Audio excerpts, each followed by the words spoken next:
प्रभो धवलेश्वर महाप्रभो दीपं यदि परं ब्रह्म दीपं यदि जनार्दनः दीपहरतु मे पापो पूजा दीप नमस्तुते।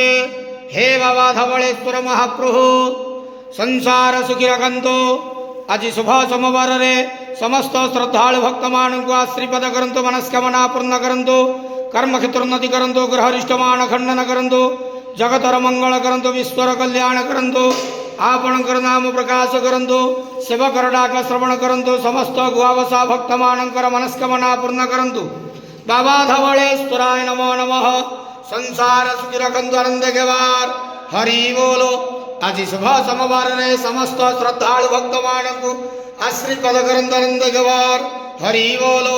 हर हर महादेव शिव शंभो कैलासपति उमापति शिव शंकर महाप्रभु धवलेश्वराय नमो नमः। संसार सुखी रखंतु, आनंद गेवार हरि बोलो।